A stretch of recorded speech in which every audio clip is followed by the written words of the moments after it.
estado de pandemia que temos vivenciado nos últimos meses por conta do coronavírus tem trazido alguns problemas que vão muito além dos típicos problemas de saúde que nós vemos sendo noticiados na televisão e em outros meios de informação. Durante essa semana, muito me surpreendeu duas coisas. A primeira delas, o compartilhamento constante por parte de alguns perfis que noticiam matérias voltadas ao público do direito, que alertavam a respeito do aumento vertiginoso da busca por divórcio. Essa é uma das consequências negativas drásticas que temos visto até agora. Um desses perfis, chamado Direito News, colocou uma matéria, escreveu uma matéria com o seguinte título: Google Brasil revela aumento vertiginoso de 9.900% na busca pelo termo divórcio online gratuito. Uma outra coisa que aconteceu é que a China aprovou uma lei que determina um mês de reflexão antes do divórcio, também por conta da procura exacerbada pelo divórcio nesse período de isolamento social, ou talvez por conta desse período. Uma outra coisa, a segunda coisa que me chamou a atenção essa semana, foi uma reunião que a Câmara dos Vereadores de São José dos Campos teve com ministros religiosos de diferentes confissões e falando a respeito da possibilidade do retorno gradual das atividades presenciais. Eles expuseram a preocupação da cidade em relação aos diversos problemas que essa pandemia tem causado de relacionamento e que eles acreditavam que a parceria com os ministros religiosos poderia ajudá-los a trazer algumas respostas a quem está passando por esse tipo de dificuldade.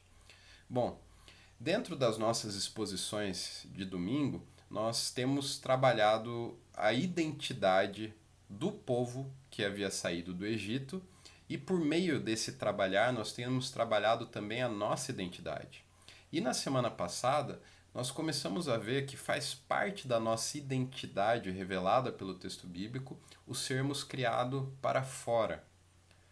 Tá? E esses problemas que nós temos enfrentado e que nós vemos crescer de forma demasiada mundo afora, principalmente nesse período de isolamento social, a grande parte deles vem dessa concepção que nós temos de que nós existimos para dentro e não para fora.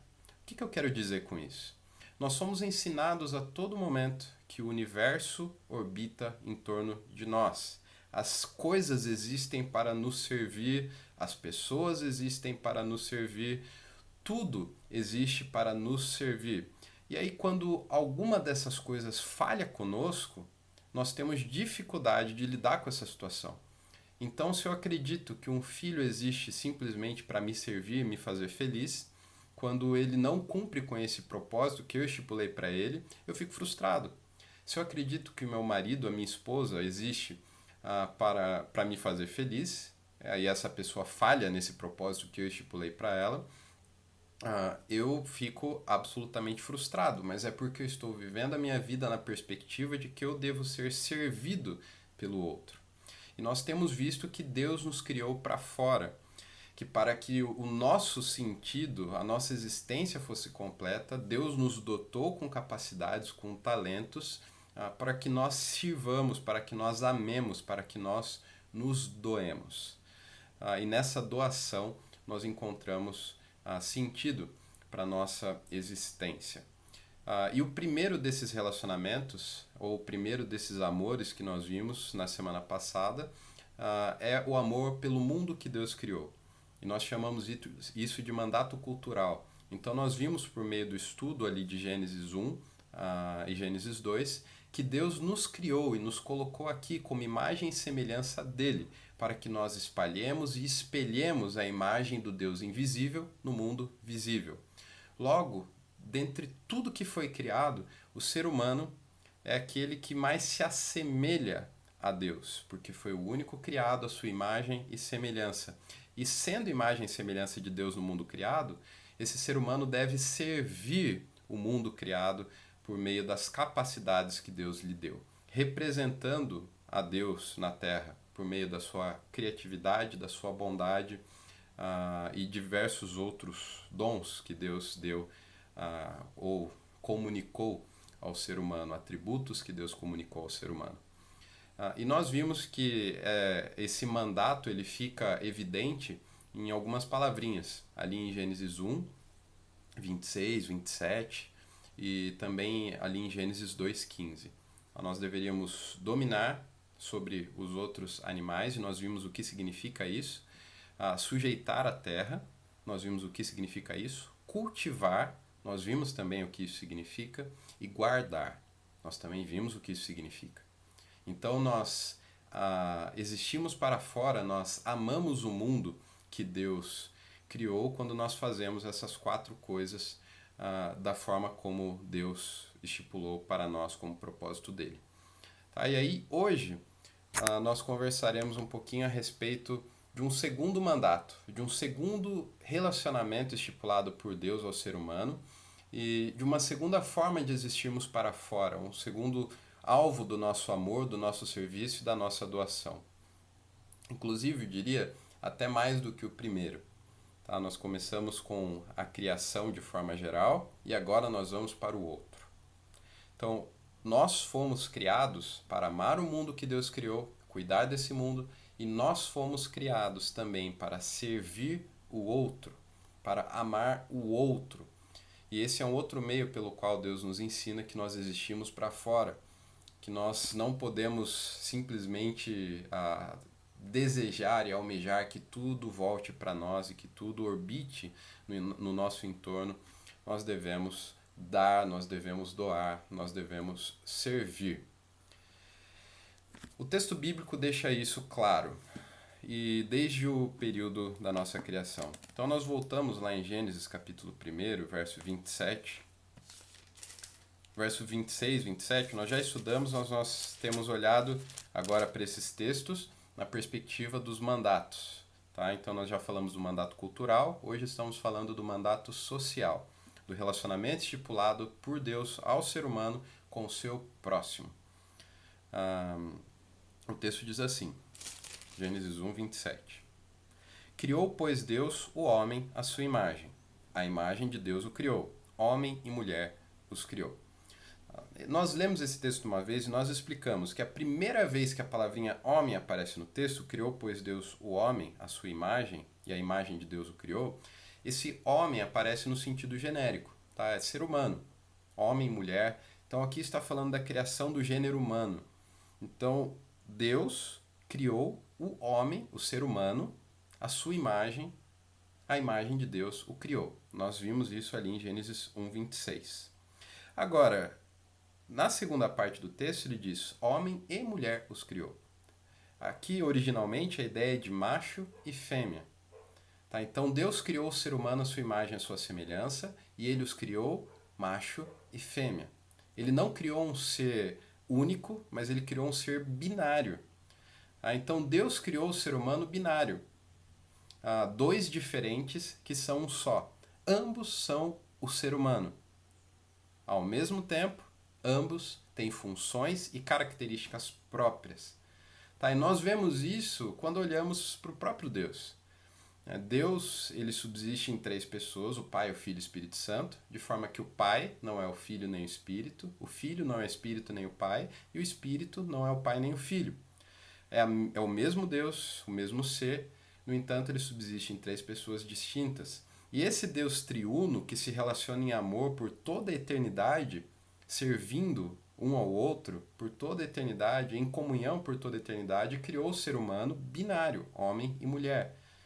Ambos são um ser humano, no entanto, são 2 seres que têm características próprias, que têm funções próprias estipuladas por Deus. Então, Deus cria o ser humano, não um, mas cria 2. Isso já nos ensina a respeito da nossa existência, do nosso sentido e da nossa identidade. A nossa identidade, ela não se encontra sozinha. É óbvio que existem aspectos que são só nossos, mas mesmo nesses, eles só são percebidos por outros. Então nós não existimos sozinhos. certo? Nós existimos com outros, e esse outro, esse nosso próximo, né, que vai muito além do restante da criação, ele é o nosso semelhante. Tá? Então, o ser humano não foi criado para ficar sozinho junto com o restante da criação, mas Deus cria dois para que ele tivesse semelhantes e ele pudesse viver esse relacionamento com o seu semelhante. Tá? Então, Deus cria o ser humano, homem e mulher, macho e fêmea. E aí um outro texto, aqui em Gênesis também, versículo 28, nós já vimos também na última semana, mas nós vamos olhá-lo a partir dessa perspectiva não do mandato cultural, mas do mandato social. Lá em Gênesis 1, 28, Deus abençoa homem e mulher e lhes diz: sede fecundos, multiplicai-vos, enchei a terra. Então, da última vez, nós falamos a respeito da importância de espalhar a imagem de Deus nos quatro cantos da criação, nos quatro cantos da terra, a fim de cumprirmos o mandato cultural. Agora aqui você percebe que o intuito de Deus nunca foi que homem e mulher vivessem só os dois, mas a ideia é que eles deveriam se multiplicar, eles deveriam encher a terra com outros à imagem e semelhança de Deus. Então, espelhando e espalhando a imagem do Deus invisível no mundo visível, é um modo de servir o mundo criado, mas também é um modo de obedecer esse mandato social. Homem e mulher não deveriam viver distintos, separados, eles deveriam relacionar-se, eles deveriam se relacionar ao ponto, né, de se multiplicarem e encherem a terra com outros seres humanos criados à imagem e semelhança de Deus, a fim de sujeitá-la, a fim de cultivá-la, a fim de dominá-la, a fim de guardá-la como Deus havia ordenado. Então nós não fomos criados para ficarmos sozinhos ou sermos poucos. Deus criou Adão e Eva, ou Deus criou homem e mulher, e ordenou que eles se multiplicassem, enchessem a terra, se relacionassem, fossem dois gerando muitos e não um em cada canto. E nós vamos lá para o capítulo 2. E se você for ler esse texto como nós já fizemos de forma corrida, às vezes a gente acha estranho, porque o texto vai, e de repente ele volta a falar do ser humano. Então no versículo 26 do capítulo 1, ele fala da criação do ser humano. Mas lá no capítulo 2, ele volta, certo? Ele vai dizer, olha, não havia ainda nenhuma planta no campo na terra, lá no versículo 5 do capítulo 2, pois nenhuma erva ainda havia brotado e tal. Ele falou, mas Deus já não tinha criado tudo, Deus já não tinha criado o ser humano, né? O texto não está obedecendo necessariamente uma ordem cronológica. Tá? Então, o que é Gênesis 2? É como se Gênesis 1 está lá descrito toda a criação do ser humano, e aí Gênesis 2 é como se ele pegasse aquilo e desse um zoom, certo? E especificasse, explicasse, detalhasse mais a forma, o meio, como foi a criação do ser humano. Dentre todos os seres criados, o ser humano é o único que tem esse capítulo mais detalhado, essa especificação, esse detalhamento maior a respeito da sua formação. Então, Gênesis 2 explica de forma detalhada como foi que Deus fez o que nós lemos aqui até o capítulo 1. E como é que fez isso? Então, Deus cria o homem, e lá no versículo 18 nós somos surpreendidos com uma expressão. Olha lá no versículo 18. Disse mais o Senhor Deus: não é bom que o homem esteja só. Por que a gente é surpreendido? Por que isso é uma surpresa? Porque quando nós lemos o capítulo 1, lá em Gênesis 1, nós vamos ver que a todo momento Deus cria e viu Deus que era bom.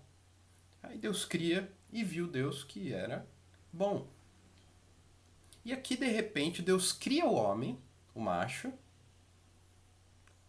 ele olha e diz, não é bom.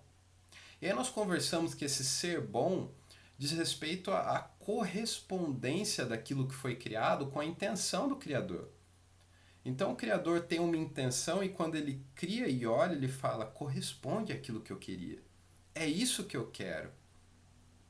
E de forma maior ainda, no caso do relato criativo, glorifica a Deus, cumpre com o propósito.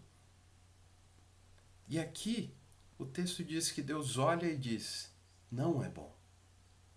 Então não é bom que o homem esteja só. Então o homem sozinho, ele não cumpriria o propósito final de Deus para a sua existência. Ainda não era bom. Ainda não cumpria o propósito de Deus para a existência humana, sozinho. E aí o texto continua, né, aqui, versículo 19. Havendo, pois o Senhor Deus formado da terra todos os animais do campo e todas as aves do céu, trouxe-os ao homem, para ver como este lhes chamaria. E o nome que o homem desse a todos os seres viventes, esse seria o nome deles. Deu nome o homem a todos os animais domésticos e às aves do céu e a todos os animais selváticos. Agora presta atenção nisso daqui. Para o homem, todavia, não se achava uma auxiliadora que lhe fosse idônea. E aí, lá no versículo 18, quando Deus diz que não é bom que o homem esteja só, o que ele diz que vai fazer? Far-lhe-ei uma auxiliadora que lhe seja idônea. Então, tenta imaginar essa cena. O homem, criado originalmente ali por Deus, olha para todos os animais também criados. Ele olha e ele não identifica, o texto vai dizer, ele não se achava uma auxiliadora que lhe fosse idônea. Tá? Então o homem olha para todos os animais e não acha uma auxiliadora que lhe fosse idônea. E lá Deus diz que encontra a solução, que é fazer-lhe uma auxiliadora que lhe fosse ou que lhe seja idônea. E às vezes nós olhamos hoje com a nossa cabeça do século XXI para esses termos e nós acabamos, ou alguns, talvez algumas mulheres, enxerguem o termo com uma cara meio feia, porque o texto fala de uma auxiliadora que lhe fosse idônea. Se nós compreendêssemos de fato o que o texto está dizendo e enxergássemos como ele deve ser enxergado, nós veríamos a beleza daquilo que ele diz. Deus olha para o homem e diz, não é bom. Tá? E aí ele diz, eu vou fazer aquilo que falta para que fique muito bom. É como se você tivesse uma peça. Tá? Eu mostrei uma imagem para vocês, uma peça e outra peça. Tá? E essas duas peças encaixadas, muito bom. Uma peça sozinha não é muito bom. Tá? E essa peça sozinha existia. E Deus então cria a outra peça que é a mulher. Então essas duas peças encaixadas, Deus olha e fala, muito bom. Então a ideia de uma auxiliadora que lhe fosse idônea é de uma peça que fosse absolutamente correspondente, que junto com o homem, a primeira peça, tornaria realidade o ser humano pleno, binário, o ser humano que Deus olharia e diria, agora sim está muito bom. Agora sim corresponde com os meus propósitos. Agora sim me glorifica. Agora sim está muito bom. Então é isso que Deus faz. Deus cria a mulher. Então a mulher foi a peça idônea, a peça correspondente, que junto com o homem, a primeira peça, tornou realidade o ser humano pleno, o ser humano binário. Um teólogo chamado Anthony Huckman, ele ensina o seguinte: o homem, portanto, é incompleto sem a mulher, assim como a mulher também é incompleta sem o homem. Juntos, macho e fêmea refletem melhor a Deus do que sozinho. Em comunidade, o ser humano expressa melhor os atributos que fazem dele, imago Dei, imagem de Deus. O homem não pode ser verdadeiramente humano separado dos outros. Tá? E aí eu vou parafrasear um pouco aqui essa citação, ou essas citações, com o seguinte: o masculino é incompleto sem o feminino, assim como o feminino é incompleto sem o masculino. Tá? Se o ser humano fosse apenas masculino, não seria bom. Se o ser humano fosse completamente feminino, não seria bom. O que o texto bíblico diz? Que o feminino é a peça idônea que faltava para o masculino, vice-versa. Ambos juntos são muito bons. São muito bons. Tá? Então a comunidade humana, ela reflete a masculinidade, a feminilidade, e Deus colocou então, criou homens, criou mulheres, justamente para que os seus atributos fossem refletidos de uma maneira completa e o ser humano pleno, binário, fosse essa expressão máxima da sua imagem e semelhança. Tá? Então nós não fomos criados para sermos um, porque um só não é bom. Tá? E eu não estou falando aqui de casamento, certo? A gente vai chegar lá já já. Chegamos. Logo depois dessa descrição, o texto bíblico vai descrever de forma exata como a mulher foi criada. Eu não vou me ater aqui no porquê da costela e etc e tal. Tá? A ideia é mostrar o seguinte, que não havia correspondência e o próprio homem não enxergou essa correspondência nos outros seres. Agora, quando Deus cria a mulher, olha a reação do homem no versículo 23, quando ele vê essa mulher. E disse o homem: esta afinal é osso dos meus ossos, é carne da minha carne, chamar-se-á mulher ou varoa, porquanto do homem, do varão, foi tomada. Então o homem olha e enxerga essa correspondência na mulher. Agora, os dois vão fazer algo que eles vão entrar num relacionamento aqui que é o mais íntimo de todos. Olha só no versículo 24. Por isso deixa o homem pai e mãe e se une à sua mulher, tornando-se os dois uma só carne. Ora, um e outro homem e sua mulher estavam nus e não se envergonhavam. Tá, o texto então registra o momento em que Deus institui a formação familiar, esse daqui é o primeiro casamento. Adão olha para Eva, corresponde, não tinha como ser diferente, e os dois iniciam o relacionamento humano mais íntimo que existe, que é o relacionamento do casamento. Aí, agora imagine Moisés dizendo isso para o povo. Ele está fazendo essa narrativa, ele faz essa nota como se fosse uma nota explicativa no versículo 4, ele dizendo, olha, por isso que o homem deixa seu pai e sua mãe, ele se une à sua mulher e os dois iniciam um novo vínculo familiar. E aí no versículo 25 ele vai fazer uma constatação, que naquele período de Adão e Eva, naquele período pré-queda, um e outro, homem e mulher, estavam nus e não se envergonhavam. O que provavelmente também era algo diferente para aquele povo que havia saído do Egito e estava escutando. Tá, o pecado já existia lá, ainda não existia aqui. Então Moisés mostrando a pureza do relacionamento que o homem tinha com a mulher antes da entrada do pecado no mundo, ali na ocasião da criação. E aí o que a gente tira aqui? Existe o relacionamento humano, de fato, com o próximo. Não necessariamente a gente está falando de casamento, a gente está falando que Deus criou a humanidade masculina e feminina, macho e fêmea, tá, justamente para que esses dois juntos em comunidade pudessem refletir melhor o que é a imagem e semelhança de Deus, e um é incompleto sem o outro. Agora, aqui, ele já está falando de algo ainda mais íntimo do que uma mera relação humana. Dentre todos os relacionamentos humanos, o casamento é descrito na Bíblia como sendo mais íntimo. Tá? Essa ideia de ser uma só carne, tá? É algo muito profunda. E as únicas uniões comparadas ao casamento pela Escritura são a Trindade. Paulo usa a Trindade lá em 1 Coríntios 11, 3, para falar do relacionamento entre o marido e a esposa. E o segundo relacionamento comparado ao casamento é entre Jesus e a igreja. Tá? Então, lá em Efésios 5, 22 a 33, Paulo usa esse relacionamento entre Jesus e a igreja, essa união entre Cristo e a sua igreja, para falar a respeito do casamento. Então, dentre as relações humanas, a relação mais íntima é a do casamento. De forma que, originalmente, o amor do casal, um amando o outro para fora, um existindo para servir o outro e para se doar ao outro, originalmente era o que melhor refletia no mundo criado o amor de Deus. Então esse relacionamento é muito íntimo.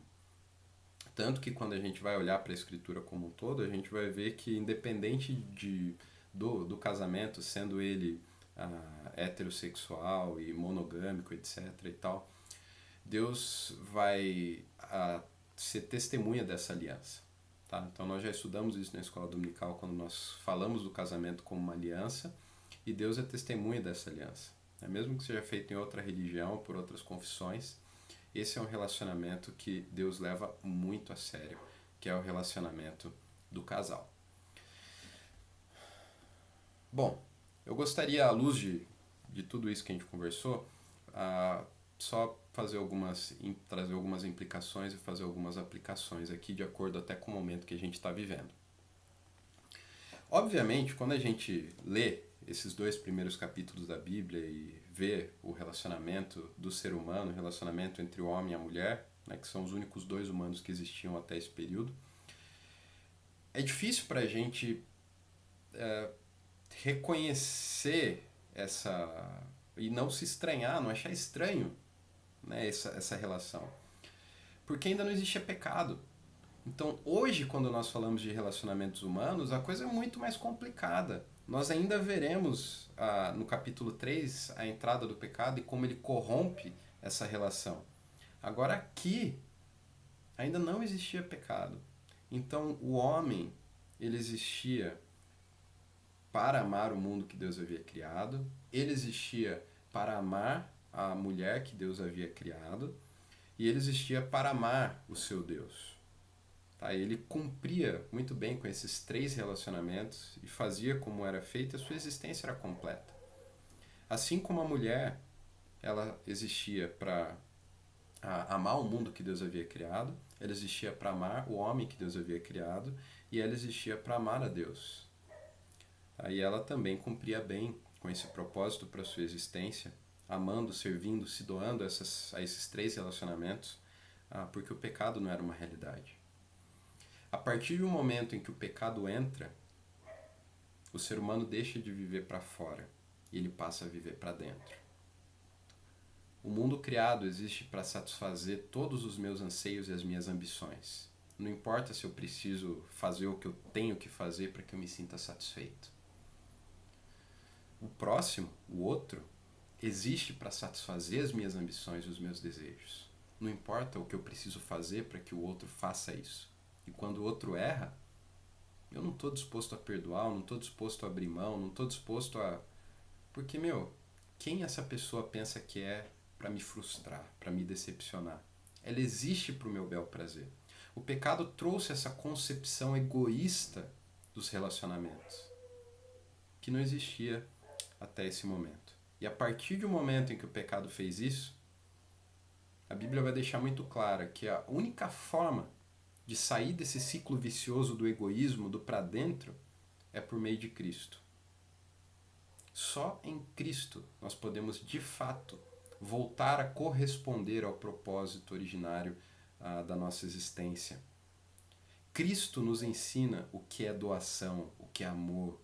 Por meio de Cristo, Deus dá a maior demonstração de amor que Ele poderia ter dado para a humanidade. Ele ensina a humanidade o que significa amar, o que significa doar, o que significa servir.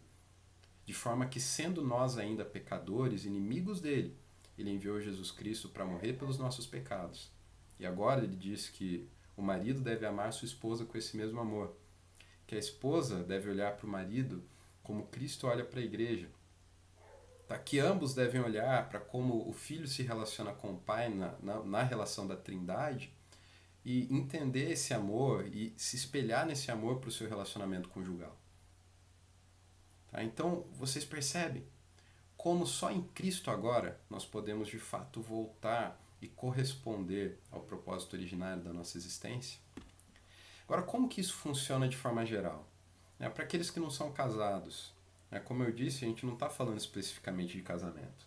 Deus cria o ser humano, e Ele cria o ser humano e ordena que esse ser humano forme comunidades, ou enfim, se espalhe, ele não seja um só, mas ele se multiplique.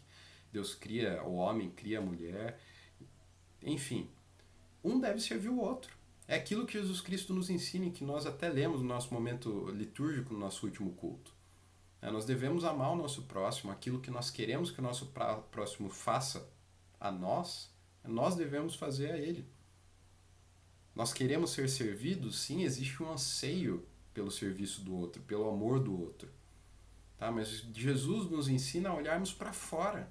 Aquilo que você quer que façam a você de bom, faça ao seu próximo, faça para o outro. Então, no geral, nós devemos servir uns aos outros, nós devemos amar uns aos outros, todos nós devemos dar, todos nós devemos doar, todos nós devemos servir. E aí você fala, mas aí vem o âmbito egoísta, aí fala, e eu? Como é que eu fico nessa relação? Pense comigo, se todos dão, todos recebem. Se todos servem, todos são servidos. Se todos amam, todos são amados. O amor não é para dentro, ele é para fora. Nós podemos passar a vida toda buscando amar a nós mesmos. Se alguém não nos amar, ou se nós não estarmos cientes do amor de alguém, ainda que esse alguém seja somente Deus, tá? E mesmo assim nós ainda carecemos do amor do outro, é incompleto. É incompleto. Tá? Então todos devem buscar amar e todos serão amados nessa perspectiva. Obviamente, com o pecado aqui, a gente não vai conseguir cumprir esse direito. Tá? Mas a ideia é essa, é que nós existimos para servir o outro, nós existimos para amar o outro e devemos buscar fazer isso. Tá? Então nós somos incompletos sem o outro. Nós não amamos sozinho, ninguém ama sozinho. A gente precisa do outro para exercitar o amor, a gente precisa do outro para exercitar a doação, para exercitar o serviço. Tá? Então nós não fomos criados para ficarmos só. Nós fomos criados para vivermos em comunidade e para servirmos essa comunidade de pessoas. Agora de uma forma mais específica. Aqui eu estou falando de forma geral. Tá? Ser humano de forma geral, gênero humano, mundão aí afora. Tá? Nós que temos Cristo devemos pensar assim, nós existimos para servir aos outros. Agora de forma mais específica, falando aos casais. Dentre todos os relacionamentos humanos, o casamento é o mais íntimo. De forma específica, o marido deve servir a esposa, amar a esposa, se doar à esposa. A esposa deve servir o marido, amar o marido, se doar ao marido. Se ambos forem para fora, ambos darão e ambos receberão. Se ambos forem para dentro, ninguém dá, ninguém recebe. Então, imagino eu que esse período de isolamento social para muitos casamentos foi um período difícil. O trabalho é um escape. Sair com os amigos para comer, enfim, é um escape. Agora, ter que estar em casa o tempo todo com a companheira, com o companheiro, sem muitos escapes, é um desafio. É um momento precioso para você aprender sobre doação, sobre perdão, tá? Por vezes sobre coragem também. Ninguém aqui está incentivando você a viver no mundo caído sob a violência de uma outra pessoa, por exemplo. Não. Talvez seja um momento para exercitar coragem. Mas, graças a Deus ainda, na maioria dos casos, não é um momento para exercitar coragem. É um momento para exercitar o perdão. É um momento para exercitar o serviço, a doação, o amor para fora. O casamento, irmãos, não é para todos. Jesus vai dizer isso lá em Mateus 19, 11 e 12. Logo, nem todos devem buscá-lo. Contudo, solteiros e casados podem em Cristo buscar corresponder ao propósito de Deus para si, como nós dissemos até agora. E aí, por fim, eu gostaria só de falar de mais duas implicações. Primeiro, se Deus quisesse que homem e mulher não tivessem características necessariamente masculinas e femininas, ele teria criado a gente igual, sei lá, algumas espécies de árvores hermafroditas. Tá? Não é esse o caso. Deus criou o ser humano masculino para ser masculino. E deu ao ser humano masculino um corpo diferente, características físicas diferentes e outras características que também são diferentes. Assim como ele criou mulheres femininas. Tá? Ele criou a feminilidade, enfim, o masculino e o feminino juntos, tá? Funcionam bem. O problema é que a gente vive num momento em que você dizer que um homem deve ser masculino e uma mulher deve ser feminina é uma afronta à maioria das pessoas. No entanto, quando essas coisas viram uma bagunça, como tem virado, há cada vez mais confusão, há cada vez mais insatisfação, há cada vez mais frustração, porque cada vez mais nós nos afastamos do porquê nós existimos. Então preste atenção você que é homem e é cristão. Você em Cristo agora que você reconheceu o propósito da sua existência, ou se você é um cristão, entenda isso aqui. Você deve servir o seu próximo por meio das suas funções e características masculinas. Você é um homem, haja como homem, admire suas características masculinas de acordo com a Escritura, não o machão de acordo com o século XXI. Algumas dessas características que o senso comum reconhece, nós também reconhecemos, outras não. Então, a nossa distinção é o texto bíblico. Tá? Então, o que a Bíblia diz que é ser homem masculino? Tá? Então, busca essas características e sirva as pessoas ao seu redor por meio das suas características masculinas. Tá? Seja ativo nas suas características masculinas. Em relação à mulher, a mesma coisa. Tá? Sirva as pessoas ao seu redor com as suas funções e características femininas. Quando a mulher deixa de fazer isso, não fica muito bom. A peça fundamental para que seja muito bom fica faltando. Tá? Então busque entender biblicamente quais são essas características, busque cada vez mais aperfeiçoar essas habilidades e características femininas e use isso no serviço do seu próximo, em amor ao seu próximo, ao mundo que Deus criou e ao próprio Deus. Busque fazer isso em Cristo. Observe Cristo, entenda o que a Bíblia nos ensina por meio de Cristo, encontre a sua força para fazer isso em Cristo e assim o faça.